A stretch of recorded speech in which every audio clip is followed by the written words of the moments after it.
بسم اللہ الرحمن الرحیم نحمده ونصلی علی رسولہ الکریم اما بعد۔ فقہ البیوع کا درس نمبر 7۔ گزشتہ درس میں ہم نے تفصیل کے ساتھ یہ بتا دیا تھا کہ فقہائے کرام کی عبارات سے یہ معلوم ہوتا ہے کہ عقد خواہ عقد شفہی ہو، آمنے سامنے ہو، یا عقد کتابی ہو، ان کے درمیان کوئی فرق نہیں، اور خیاری قبول جو فریق ثانی کو ملے گا وہ مجلس عقد کے اندر عقدی شفہی میں اور عقدی کتابی میں مجلس اصول الکتاب، جس مجلس میں خط موصول ہو جائے یا قاصد پہنچ جائے۔ لیکن حضرت نے آخر میں لکھا ہے کہ عقدی شفہی اور عقدی کتابی کے درمیان فرق ہونا چاہیے، دو وجوہات کے بنا پر۔ نمبر 1، یہ جو شریعت کی طرف سے ایجاب کو مجلس کے آخر تک برقرار رکھا گیا اور آخری مجلس تک فریق ثانی کو قبول کا اختیار دیا گیا ہے،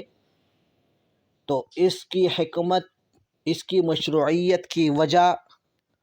وہ یہ ہے تاکہ فریق ثانی کو غور و فکر کا موقع مل جائے،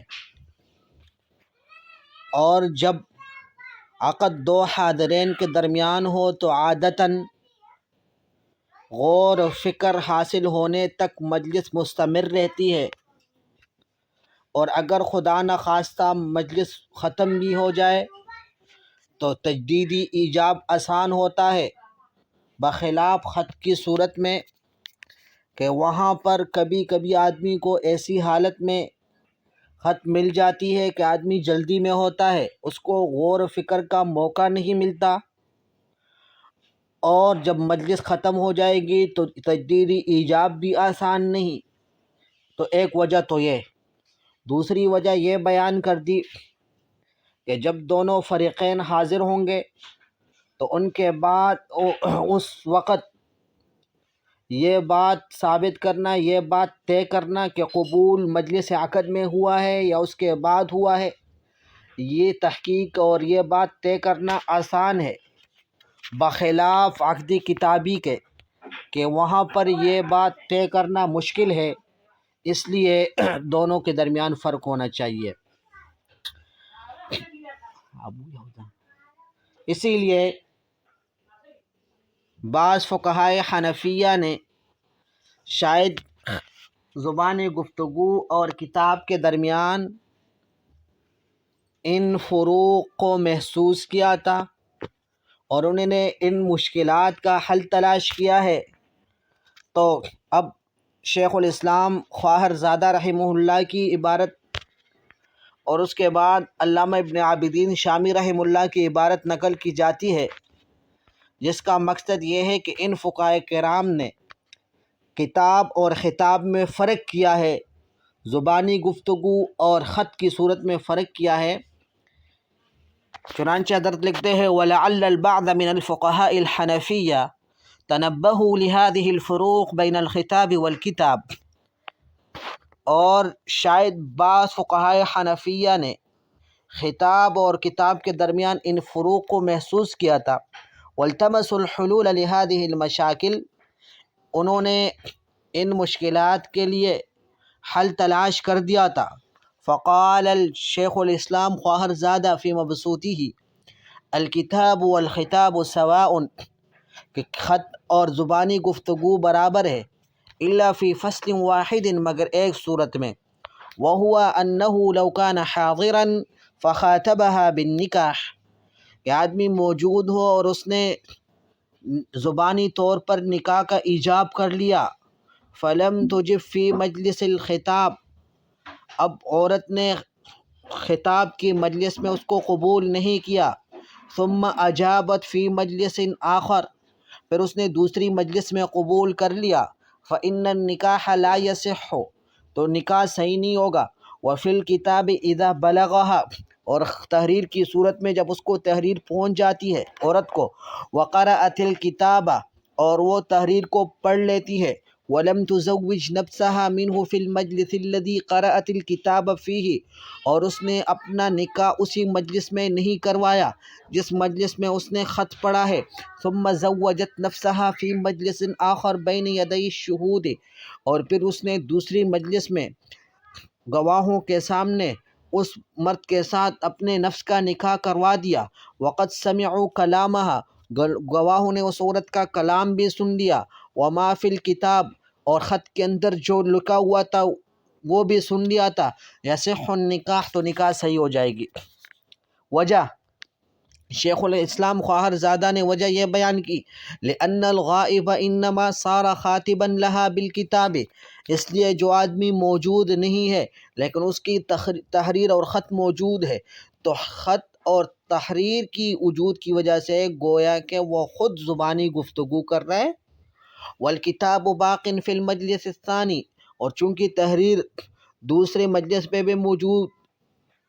فصار بقاء الکتاب فی مجلسه وقد سمع الشہود ما فیہ فی المجلس الثانی بمنزلۃ ما لو تکرر الخطاب من الحاضر فی مجلس آخر. فرماتے ہیں کہ لہٰذا دوسرے مجلس میں خط کا باقی ہونا اور گواہ جب خط کے اندر جو کچھ ہے دوسرے مجلس میں گواہوں کا اس کا سننا، یہ ایسا ہے جیسا کہ وہ آدمی بذات خود دوسرے مجلس کے اندر موجود ہے اور وہ دوسرے مجلس کے اندر خطاب کر رہا ہے، زبانی ایجاب کر رہا ہے. تو فاما اذا کان حاضرا، لہذا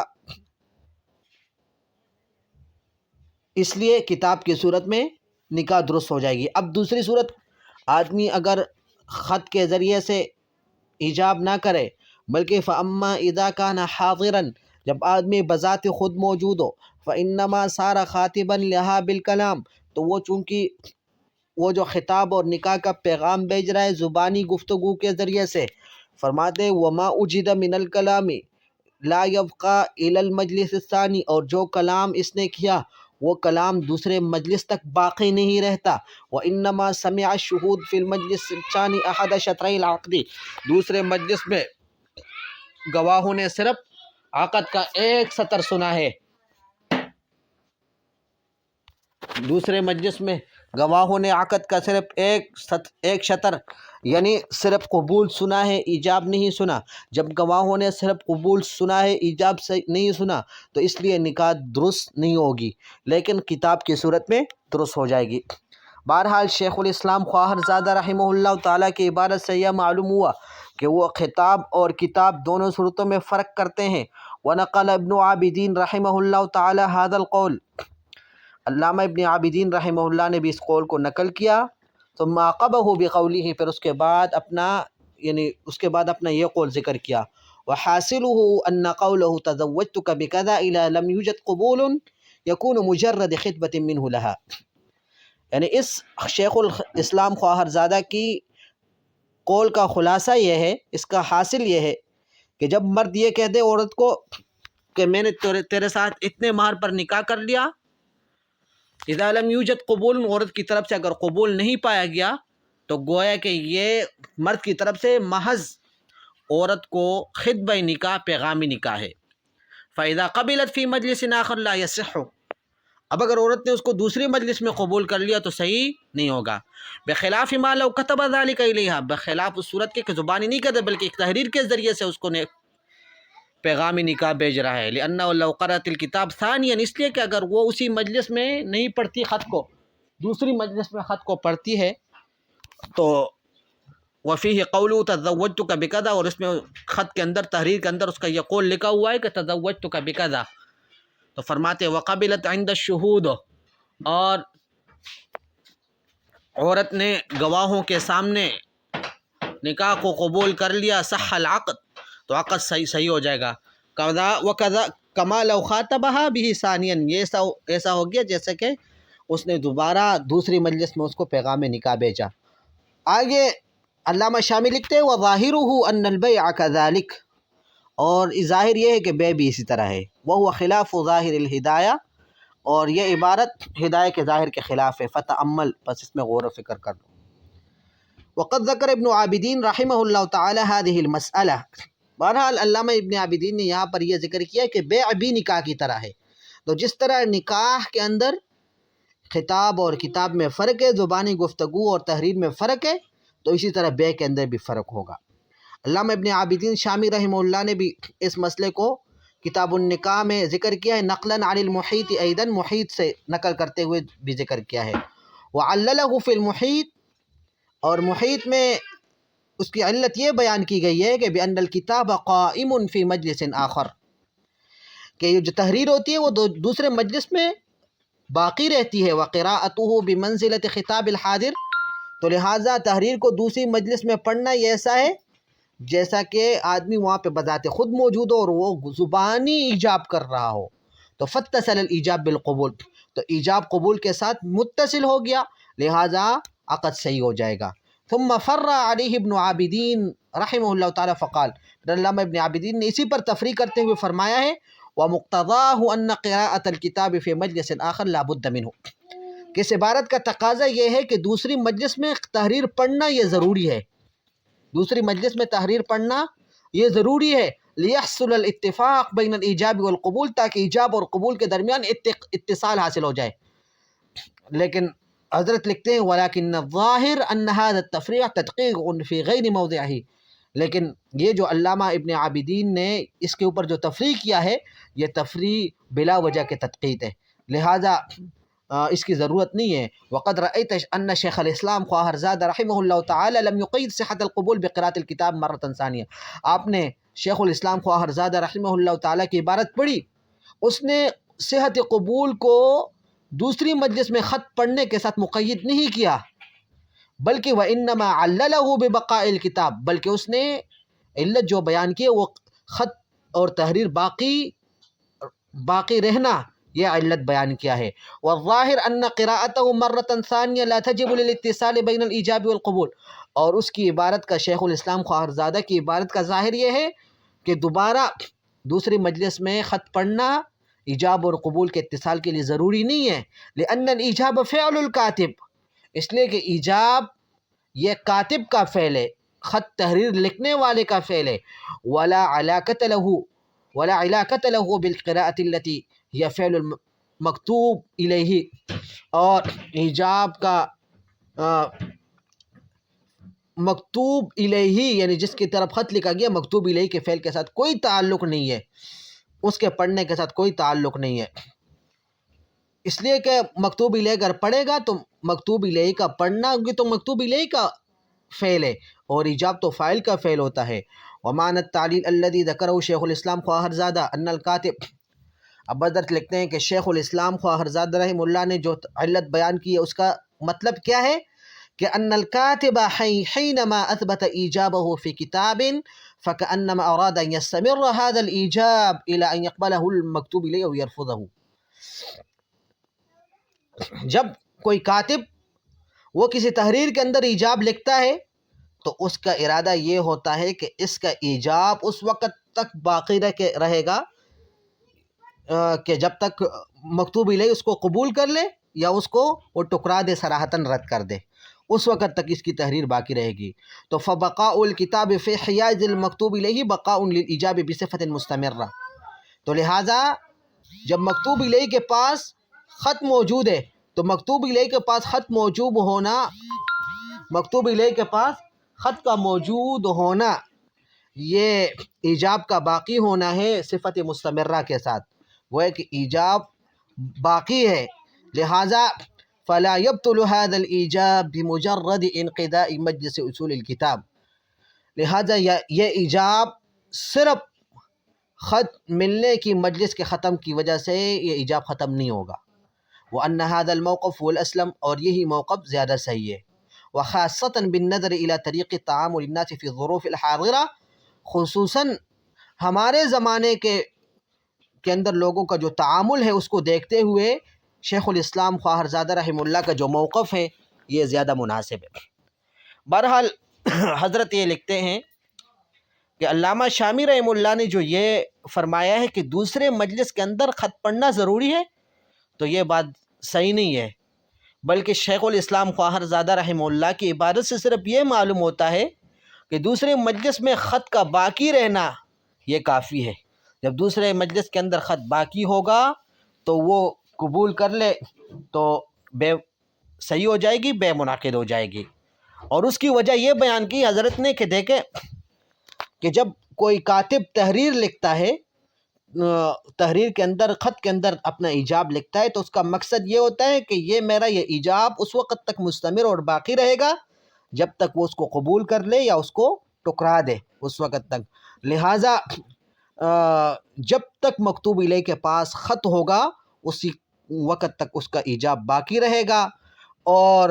محض مجلس اصول الکتاب خط کے ملنے کے مجلس کے ختم ہونے کی وجہ سے ایجاب ختم نہیں ہوگا۔ خصوصاً ہمارے زمانے کے اندر جو تعامل ہے اس کو دیکھتے ہوئے شیخ الاسلام خواہر زادہ رحمہ اللہ کے موقف پر عمل کرنا زیادہ مناسب ہے۔ وجہ فَإِنَّ الْكِتَابَ فِي الْأَزْمِنَةِ الْقَدِيمَةِ إِنَّمَا كَانَ يَحْمِلُهُ شَخْصٌ يَأْتِي بِهِ إِلَى الْمَكْتُوبِ إِلَيْهِ۔ اب حضرت اس کی وجہ بیان کرتے ہیں کہ دیکھیں ہمارے زمانے کے جو تعامل ہے لوگوں کا، تو اس میں شیخ الاسلام خواہر زادہ کا جو موقف ہے تو یہ زیادہ مناسب ہے۔ کیوں؟ اس لیے کہ پرانے زمانے میں تو یہ ہوتا تھا کہ کوئی آدمی خط لے کر جاتا تھا مکتوب الیہ کے پاس، اور پھر عام طور پر کیا ہوتا تھا کہ وہاں پر جس کے پاس خط لے کر جاتا تھا تو اس سے تحریری یا زبانی جواب حاصل کر لیتا تھا اور وہ موجب کے پاس پہنچا دیتا تھا۔ لیکن ہمارے زمانے میں کسی شخص کے ذریعے سے، کسی شخص کے واسطے سے خط نہیں بھیجا جاتا، بلکہ کبھی ڈاک کے ذریعے سے، تار کے ذریعے سے، فیکس کے ذریعے سے، واٹس ایپ کے ذریعے سے، میسج کے ذریعے سے بھیجے جاتے ہیں۔ اس لیے یہاں پر کوئی جواب وصول کرنے والا وہ نہیں ہوتا۔ اس لیے ہمارے زمانے میں شیخ الاسلام خواہر زادہ رحمہ اللہ کے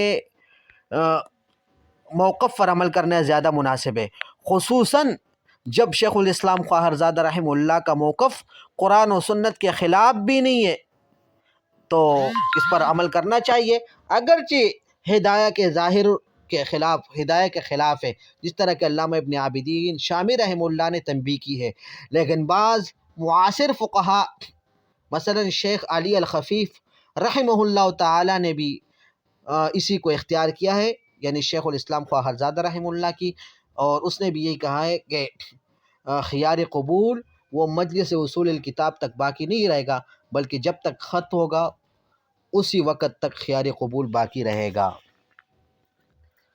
فرماتے ہیں فَإِنَّ الْكِتَابَ فِي الْأَزْمِنَةِ الْقَدِيمَةِ إِنَّمَا كَانَ يَحْمِلُهُ شَخْصٌ يَأْتِي بِهِ إِلَى الْمَكْتُوبِ إِلَيْهِ، اس لیے کہ پرانے زمانے میں خط تو کوئی خاص آدمی اٹھا کر لے کے جاتا تھا،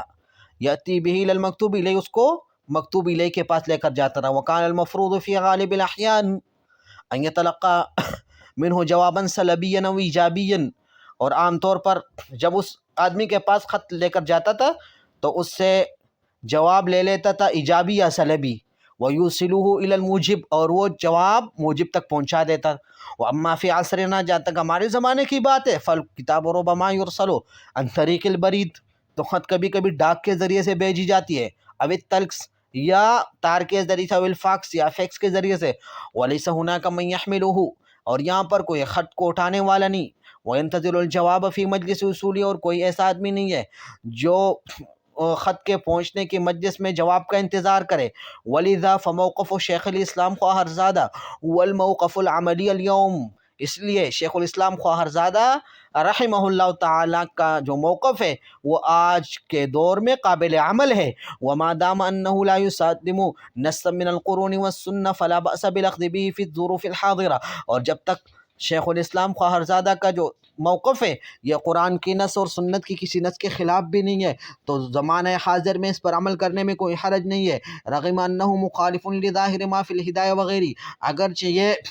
ہدایہ اور دیگر کتابوں کے ظاہری روایتوں کے خلاف ہو، کما نبہ علیہ ابن عابدین رحمہ اللہ تعالی، جس طرح علامہ ابن عابدین شامی رحمہ اللہ نے تنبیہ کی ہے۔ وَلِذَلِكَ اختارہ بعض الفقہاء المعاصرین مثل الشیخ علی الخفیف، اسی لیے بعض معاصر فقہا نے اسی کو اختیار کیا ہے، شیخ علی الخفیف رحمہ اللہ تعالی۔ عنوان نمبر 16، حالات و سقوط الایجاب۔ ماقبل میں یہ بات ثابت ہو گیا کہ تحریری عقد کی صورت میں محض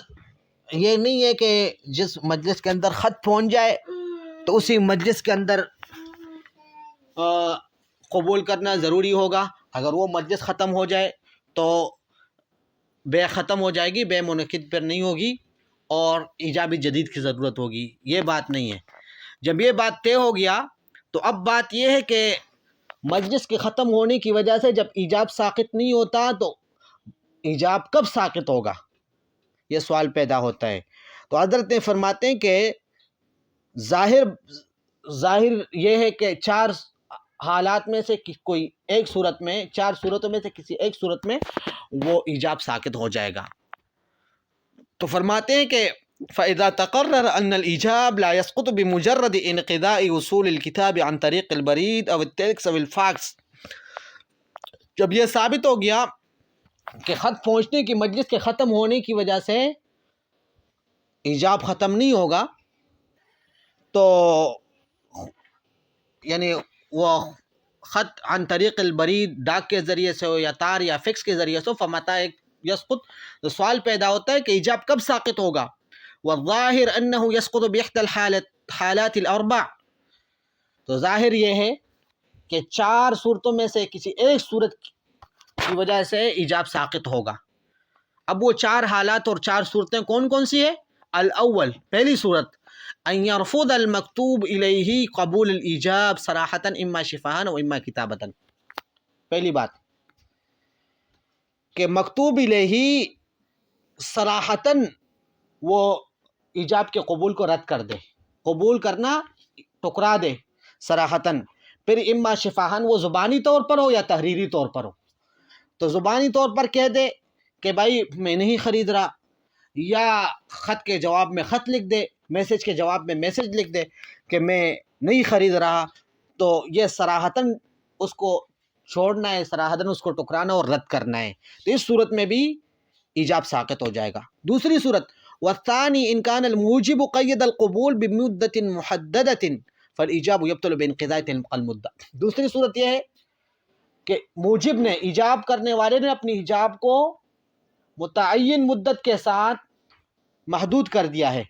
کہ اس نے یہ کہا ہے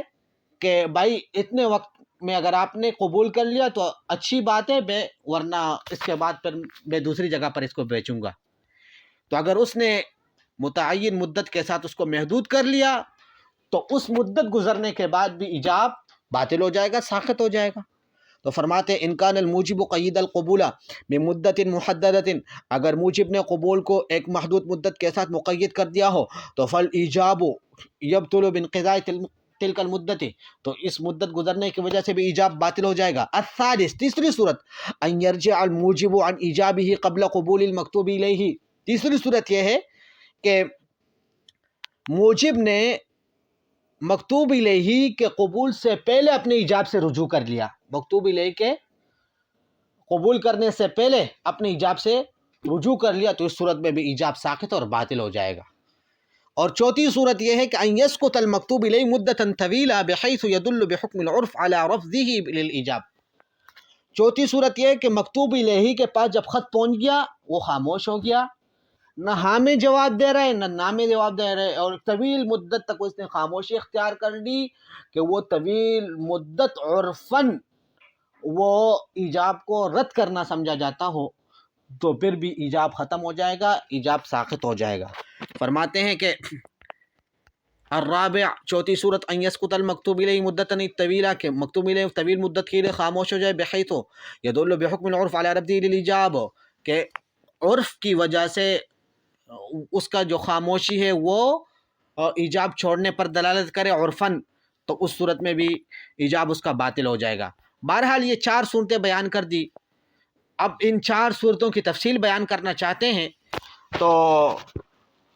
وقت کتنا ہو گیا؟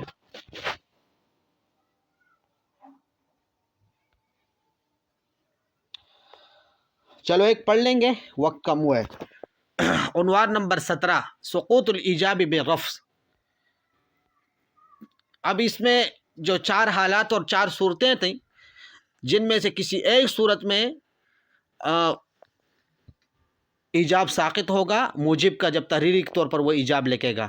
اما الحالۃ الاولی، پہلی صورت، وہی رفض المکتوب الیہ للایجاب، پہلی صورت یہ ہے کہ مکتوب الیہ ایجاب کو ٹکرا دے، اس کو رد کر دے۔ فلا شک فی سقوط الایجاب عندئذ، تو اس وقت تو ایجاب کے سقوط میں کوئی شک نہیں ہے۔ لأن بقاء الایجاب انما کان لصالحہ، اب دیکھیں مکتوب الیہ جس کے کو خط لکھا گیا تھا، اس نے کیا صراحتاً کہہ دیا بھائی میں نہیں خرید رہا، یا اس نے تحریری جواب لکھ دیا کہ میں نہیں خرید رہا، تو اب یہ جو شریعت نے ایجاب کو باقی رکھا ہے تو یہ تو اس کی فائدے کے لیے ہے، جب وہ صراحتاً اس کو ٹکرا رہا ہے، صراحتاً اس کو رد کر رہا ہے، تو لہٰذا وہ اپنی حق کو ساکت کر رہا ہے، تو لہٰذا اپنے حق کو ساکت کرنا شریعت میں معتبر ہے۔ تو فرماتے ہیں فلا شک فی سقوط الایجاب عندئذ لأن بقاء الایجاب انما کان لصالحہ، اس لیے کہ ایجاب کا باقی رہنا یہ تو اسی کے فائدے کے لیے ہے۔ فرفضہ اسقاط لحقہ، تو لہٰذا اس کو چھوڑنا، اس کو ٹکرانا، یہ اپنے حق کو ساقط کرنا ہے، فیعتبر، تو لہٰذا اس کا اعتبار کیا جائے گا۔ وقد صرح الفقهاء في التعاقد بين الحاضرين انه اذا اوجب احدهما فرفض الاخر سقط الایجاب، اور فقہاء کرام نے اس بات کی تصریح کی ہے جب دو حاضرین کے درمیان، دو حاضر شخصوں کے درمیان عقد ہو رہا ہو اور ایک آدمی نے کیا کر دیا، ایجاب کر لیا، اور دوسرے آدمی نے اس کے ایجاب کا انکار کر دیا، اس کو رد کر دیا، تو ایجاب ساقط ہوگی۔ وَإِنْ كَانَ الْمَجْلِسُ بَاقِيًا، اگر مجلس باقی ہو، وَإِنْ كَانَ، اگرچہ مجلس باقی ہو، لیکن جب وہ صراحتاً رد کرے گا، تو جس طرح